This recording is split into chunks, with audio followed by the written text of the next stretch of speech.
Assalamu alaikum. Welcome to Quran Stories. My name is Abdul. In this series, we will tell you the stories of prophets in Islam. The reason the prophets are held in such high regard is because they are a demonstration of Allah's commands put into action. The prophets, peace be upon them all, were all chosen by God to lead and guide a society that needed guidance. All the prophets that have lived on earth were given that task for their specific times, in their specific lands, with the people they lived amongst.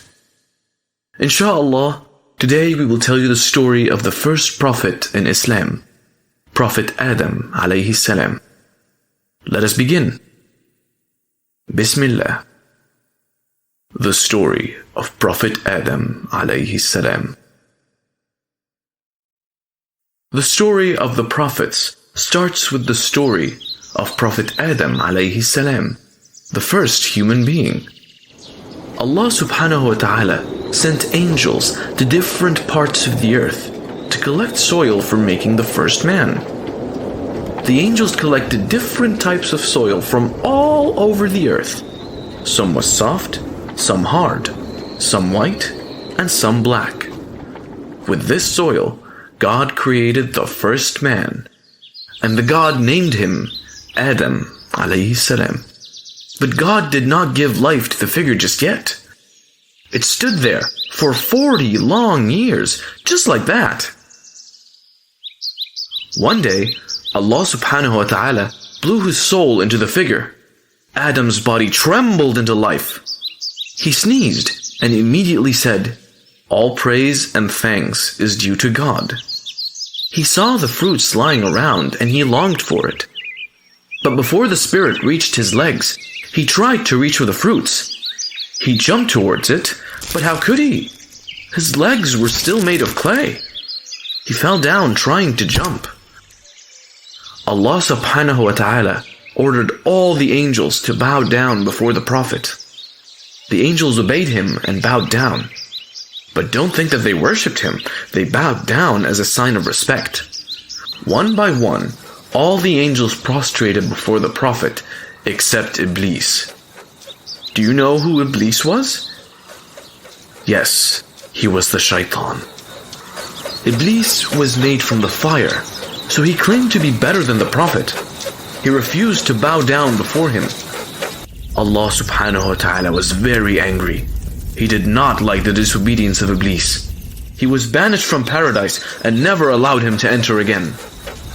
Shaitan realized that he got punished because of the humans, and he was very angry with them. He vowed to take revenge by misleading the humans. He planned to make them stop worshipping the true God and worship idols instead.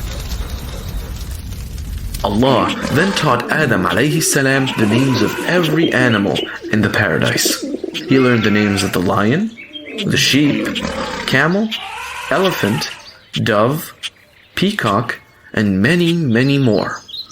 Allah subhanahu wa ta'ala gave the Prophet absolute freedom in paradise. He was allowed to eat every fruit in the garden and everything as he wished, except for one thing. He was not allowed to eat the fruits of the forbidden tree. God told the Prophet that he should not eat the fruit of the forbidden tree. The Prophet agreed, and he enjoyed his life in the paradise, roaming around freely. The animals in paradise were his friends. He spent most of his time playing with the animals. However, the Prophet was alone in paradise, and he did not have a partner to spend time with. The night when the Prophet was sleeping, God created the first woman. Allah subhanahu wa ta'ala had created this woman from the ribs of the human. When he woke up, he was surprised to see a woman next to him. He named her Hawa because she was created from a living being. Both of them lived happily in the paradise for a long time.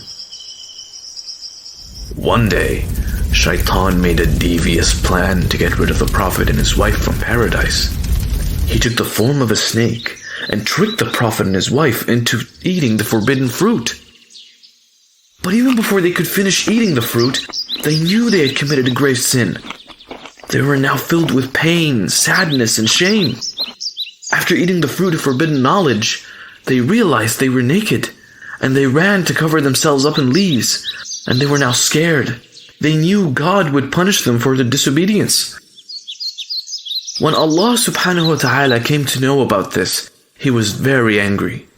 The Prophet and his wife were thrown out of paradise for disobeying His orders. They left paradise and descended upon the earth. The Prophet and his wife sat there crying. They were now repenting for their sins. Allah subhanahu wa ta'ala accepted their repentance because it was sincere. The truth is that Allah subhanahu wa ta'ala knew this would happen. He always knows things before they even occur. However, He did not force things to happen. He grants free will to the humans. The Prophet knew that life on earth was going to be very difficult. He had to build a house for them to live. Now, they no longer had the pleasures they enjoyed in paradise. He had to work hard to feed his family.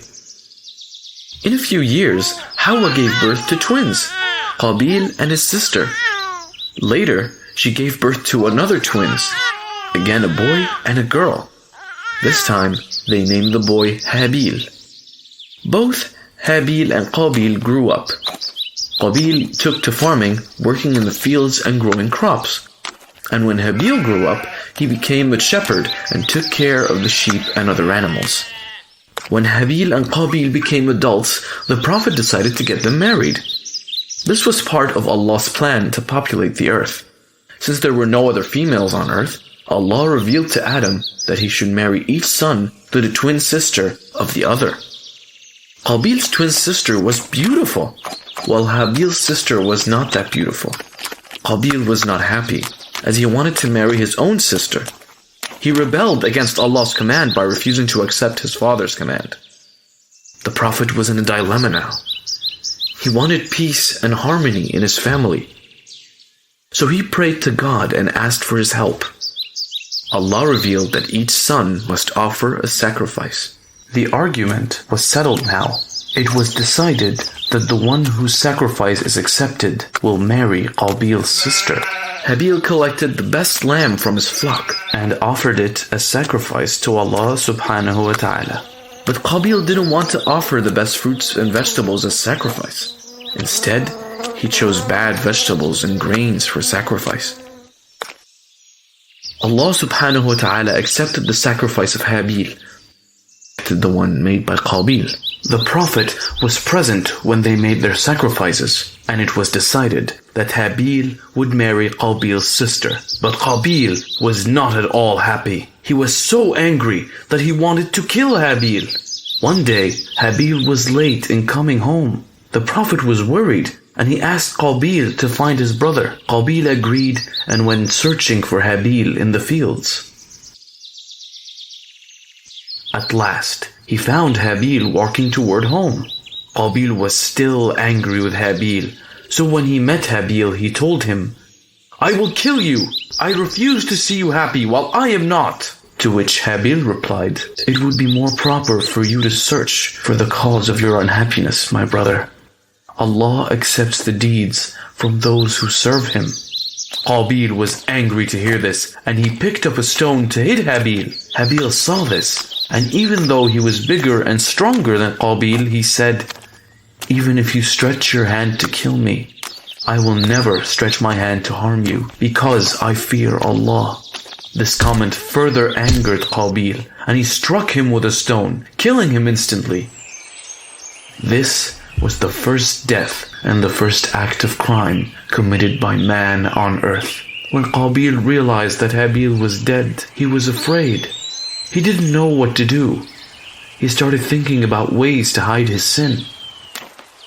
Qabil wandered from place to place with the dead body of Habil, trying to hide it. His anger had subsided by now, and he was full of guilt. It was then that he saw ravens fighting with each other. One raven killed the other during the fight, and it fell down.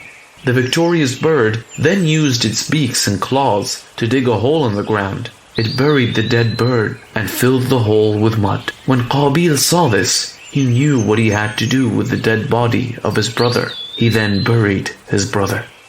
This was the first burial of a man. Qabil was ashamed of what he had done. Adam alayhi salam was sad by the loss of his two sons. One was dead and the other was won over by the devil. He warned his other children about shaitan and asked them to always obey the commands of Allah subhanahu wa ta'ala. Years passed. Adam alayhi salam grew old and his children spread all over the earth.